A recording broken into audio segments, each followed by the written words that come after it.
You can't be racist if you don't know who you're being racist against. I always say that. I like a comeback story. I think we all do. And I'm open to a comeback story in regard to Jamahal Hill. And I'm not necessarily talking about as far as reclaiming any sort of title. I'm just talking about an attitude shift, a personality type of thing. Just being likable within the community. Now, I'm trying to be positive during this video. I don't want to hate. But when I think about a comeback story in regard to Jamahal Hill, I really can't see him making his way back to the title. And let this just serve as ammunition toward you, Jamahal. I believe I even saw you in one interview or another say something like your haters are your motivators, and you use that as fuel and stuff like that. And you have to. You have to. Because you got nothing but haters. In case you don't know what I'm talking about, those of you watching, Jamahal Hill just came out with a video on his YouTube channel addressing the loss against Khalil Roundtree. And I want to do my part in acknowledging his video. I came out before the fight.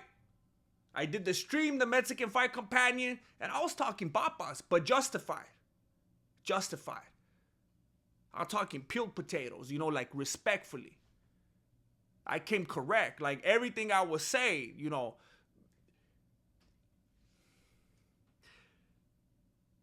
I stand by everything I said in regard to Jamahal Hill. I think he earned that loss, and he earned the blowback that he got from his attitude at the press conferences and in the interviews and against his opponent, and just disrespecting his fans with his lifestyle and his unpreparedness. I let the people know how I felt about it.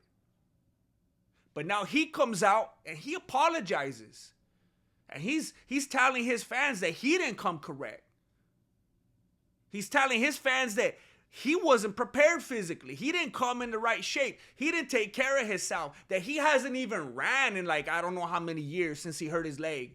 That he hasn't been putting in the work.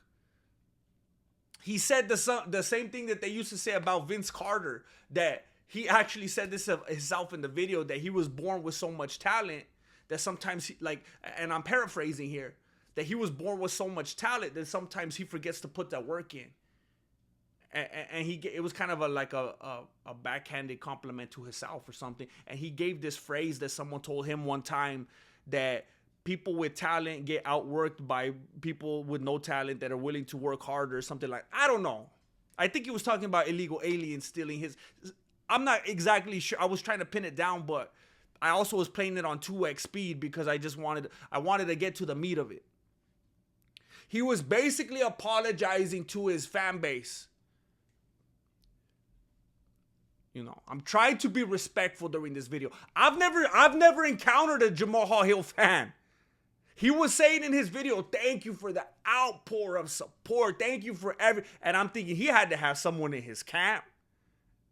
He had to have one of his family members go on Fiverr.com and hire a bunch of people to send him DMs or something like that. I'm trying to be positive. I'm trying to be positive here. Jamahal Hill came out repentant. Metanoia and whatnot. He's trying to make a life. He's trying to turn his life around. He came out in his video and he said, I'm sorry. I wasn't prepared. I haven't felt like myself in a while. I need to do what's right. And he's trying to make it better. And I need to let him do that. I'm not trying to clown. That was not my intention in this video. But I was talking a bunch of papas. I was making fun. I was throwing out memes. And then he comes out with this apology video. And I'm like, you know what? I like a comeback story. If this dude's trying to make it right, if he's trying to get on that treadmill, if he's trying to put the Doritos away, I'm not gonna be one of those dudes when you got my 600-pound life at Planet Fitness recording them and laughing at them. I don't get down like that. I might make sure I wipe off the machine real good, but I ain't gonna point fingers. Respect. They're putting that work in. They're trying to right wrongs. And this video was sponsored by my Patreon with new videos every weekday. For reals. He did say something very interesting though. And look, I want to point something out. There was something weird during that whole Baku event. And I was going to talk about it before in another video and I forgot. I didn't look at my notes. I don't know if anybody else caught on to this. During that whole Baku event, it was like Azerbaijan. I don't know if like the country is Baku and then Azerbaijan is like the city, or if Azerbaijan is the city and Baku is, or Azerbaijan is the country and Baku is the city. I don't know. But during that event, everybody kept talking about Baku like if it was Atlantis. They kept talking about Baku like it was the best place they've ever been to in their life. They sounded like hostages. Every single fighter, every post-fight interview, Baku is the best place I've ever been to. It's so beautiful and the people are so nice and the food is the best. It was weird. If you don't know what some of you will probably be like, yeah, I do. If you don't remember, go back and watch the replay. Everybody was talking about it non-stop, like if they were holding up a newspaper. It seemed weird. And I don't know, and I intentionally, before this video, did not look up where Baku is. I have no idea where Baku is. I don't know what kind of culture it is. I don't know what kind of ethnicity. I don't know if they're like Indian. I don't know if they're like Middle Eastern. I don't know if they're African. I have no idea. Because I wanted to make sure that nobody was like, oh, you can't say that. Oh, you make... I don't know. You can't be racist if you don't know who you're being racist against. I always say that. You could say whatever, like, with all disrespect, you can't be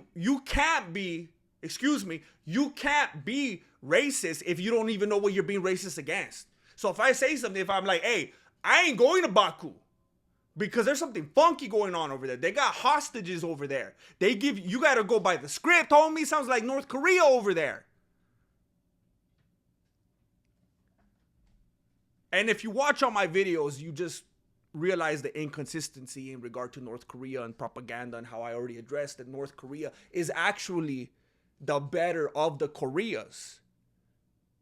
But that doesn't fit my narrative right now. I don't know where Baku is.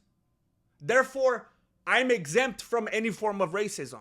But that place seems weird, and I don't want to go there. I don't care how good they say the food is. Hey, and Jamahal Hill, why do you know how good the food is? He kept saying that was the best food I ever had in my life. By the way, Jamahal Hill, as far as I could tell, he's a black dude. And I know black dudes know good food. You're telling me Baku is the best food you ever had in your life? You telling me your tia didn't make the best food? Are you playing with me? Baku?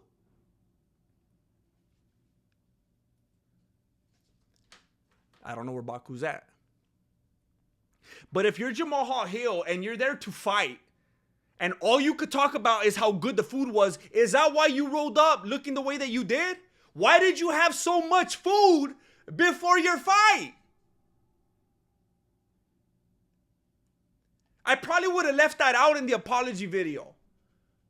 Hey, I'm sorry, guys, that I came and I was out of shape and I wasn't my best self and I haven't been running and I didn't come correct physically. But dang, that food, though, is the best food I ever had in my life. And then I went to that restaurant. It's probably not the best thing to flex on in the apology video. How you couldn't quit stuffing your face right before the fight. Baku. I feel like I'd be scared, like in a place that sounds like Baku, I feel like I'd be scared to even eat what they serve me. I feel like it would be some kind of animal that I didn't even know was an animal. I don't believe it. I don't believe the propaganda. It was too weird. It's the happiest place on earth, apparently. And then he kept talking about, yeah, but my leg, and I had these injuries, and people don't understand the Achilles. And for a moment, I was like, bro, stop. You're supposed to be apologizing. You're supposed to be making things better. And he's like, yeah, my leg, and it's a career-ending thing, and like Kobe, and I'm kind of, in a way, I've always kind of felt like I'm like Kobe, and I feel like you guys get it, right? I'm kind of like the Kobe of MMA, and it kind of took a weird detour, and then he started addressing his face, though, when they said the score. And you know what? He has a sense of humor. He actually put it in the thumbnail. That's big props to him. He actually put it in the thumbnail. That was hilarious. He has a good sense of humor. But he addressed it. And it was like, okay, you're being transparent. You're talking about that embarrassing moment. And then he's like, yeah, well, the only reason I made that face is because the way they scored it. And if they scored it like that, then I should have had like a 10-0 against Glover, because if you call that dominant, then what was, and it's like, bro, you got to stop. You got to keep going in the apologetic direction. Repentance. But bottom line, he was sorry for his actions and for his non-action leading up to the fight. And I like that. I talk a lot of papas on a lot of different people. Adesanya, Conor McGregor, John Jones, whoever it is. But I'm going to be real with you. When someone decides, you know what? I have been pretty memeable. I have been kind of stupid. I have been lazy. I have been letting my fans down. I want to do a change. I ain't going to stand in the way of that. I respect that.